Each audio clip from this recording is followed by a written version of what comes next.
Hey everybody, today we're going to talk about cutting up whole chickens and the different kind of cuts you can get from a chicken. And did you know that the average American eats about 80 pounds of chicken every year? Now that's a lot of nuggets. Alright, after we have our chicken prepped and we have it ready to go, the first thing you want to do is right by the legs, if you take the legs and pull them apart and put a small slit right between the legs and the breast, you can stick your thumbs in those little holes and basically like pop the leg upwards. As soon as you can feel it pop out of place, if you take the knife and come in at an angle along its back and then stop, give it a little bit of a tug, you'll pull that extra chunk of meat there off the backbone instead of going all the way straight through with your knife and losing that extra meat. Same thing on the other side, just give it a quick pop and then come in with your knife at another angle on the backbone and then give it a little bit of a tug, pulling the rest of that meat from the back. Then taking your knife and cutting it loose from the back. The next thing we're going to do is take our knife and just go around the joint of the wing. If you have a sharp enough knife, it's easy to do. You just follow right around the joint and it'll just come right off. Very simple. After the wings are removed, we're going to make a small slit on either side just to free the skin from the rest of the chicken. So the only thing attached is the backbone. If you bring your knife in right below the little spot where the thigh's attached and go straight down to the table, basically you're separating the ribs from the backbone and removing the complete back of the chicken. Then you can pretty much pull the breasts apart and then cut it apart with your knife. Did you know that in Gainesville, Georgia, you have to eat fried chicken with your bare hands? Eating it by any other method is illegal. If you can believe it, in 2009, a 90-year-old woman was arrested there because she consumed fried chicken with a fork. Okay, we're going to repeat this process with the other chicken. First, we're going to start with the wings and cut around the joint.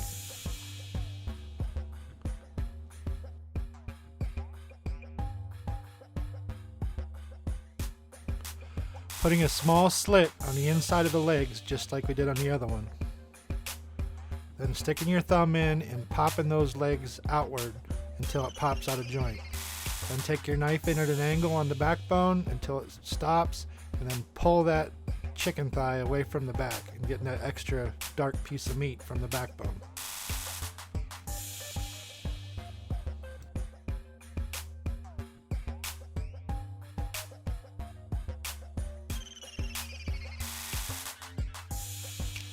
Now you can see here these flat plate bones right here where that extra chunk of meat is attached to that you might lose if you don't pull it away.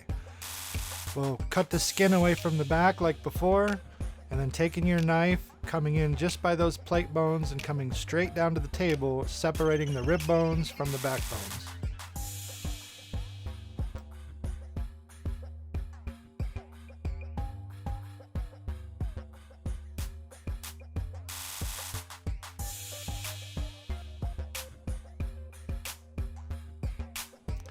Now you'll notice that on your chicken legs there's a natural fat line that runs across your drumstick and your thigh. If you cut directly on that line, you can pretty much separate the drumstick and the thigh without cutting into the joint, making it easy to separate the two.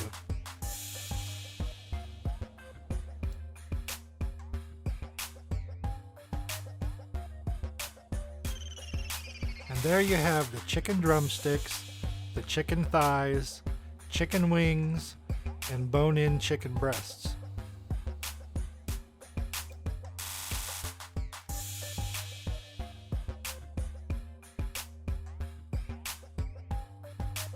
If you prefer boneless chicken breasts instead of bone-in chicken breasts, all you have to do is take your knife and come in on the side of the chicken breast and make sure you get that little wishbone.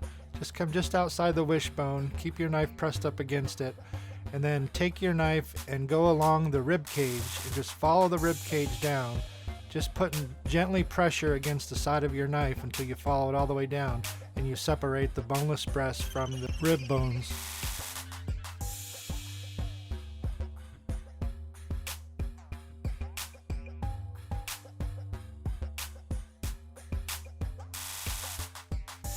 There is an invention called the chicken gun, which is used to test the resistance of airplane windows and engines by blasting dead chickens at the aircraft.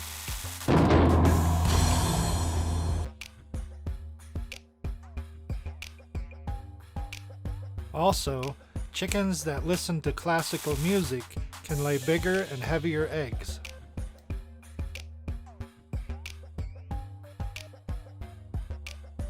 In this portion, we're going to talk about the spatchcock chicken, or in other words, the butterfly chicken. Basically, what you do is you take your chicken, you stand it up on end, then by taking your knife and coming in at an angle from the backbone until it stops, give it some pressure and go straight down to the cutting block. The same on the other side, come in at an angle and then give it some pressure and go straight down to the cutting block, removing the complete backbone from the chicken. Then you can open it up and you have a flat surface for grilling. This is nice for like if you're seasoning the inside and outside of the chicken at the same time. You can either pop it in the oven or pop it on the grill, and you have a chicken that cooks in a fraction of the time that it would take to cook a whole chicken.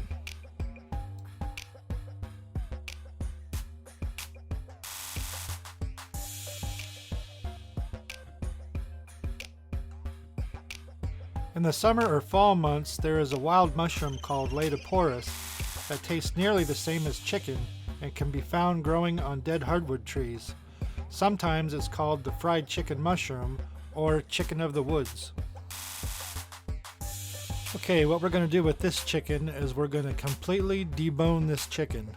Now this takes some time, so we want to put one split in it down across the back, and we're going to slowly work our knife around the skeletal structure of the chicken.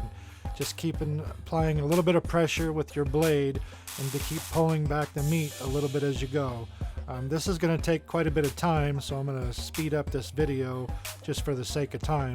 But basically you just keep following along the skeletal structure, and when you come to the legs and the wings, you just put a slit down the skin and then slowly bone around the legs and bone around the wings, trying to keep all the meat intact.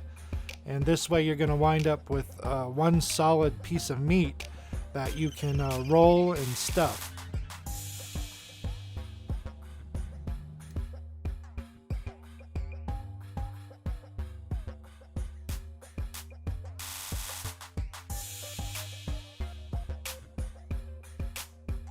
Believe it or not, the color of a chicken's earlobes will determine the color of the egg that chicken will lay.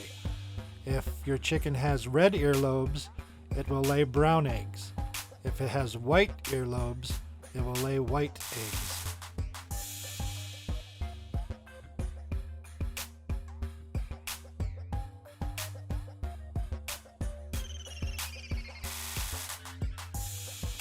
Here's an interesting tidbit you can look up. Mike the Headless Chicken, from April 20th, 1945 to March 17th, 1947. Also known as Miracle Mike. He was a Wyandotte chicken. He lived for 18 months after his head had been cut off.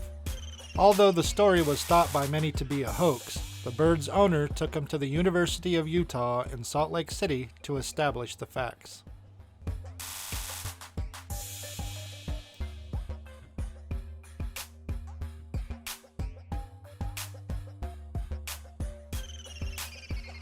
Chickens have better vision than humans do. Humans have 3 different cone types in their eyes, which let us see red, green, and blue. Chickens, however, have an additional 2 cone types which allow them to distinguish violet and ultraviolet light. This is why they crow early in the morning. They can see the sunrise an hour before humans can.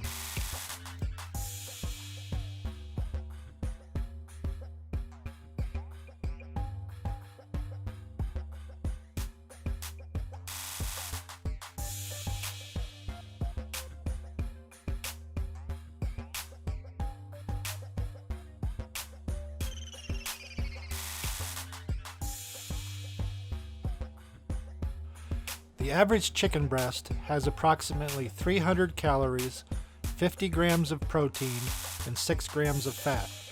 It's a low-fat source of protein that contains no carbohydrates.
And there you have it, a whole boneless chicken.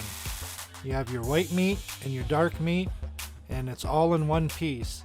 So now if you want to like layer it with some ham or sausage and cheese and roll it up and tie it, you can have this baked in the oven and make a very nice roast, and you can slice it into sections. I actually made dinner out of this one you see here. After taking it out of the oven, it was golden brown, and we just sliced it into slices and had it for dinner.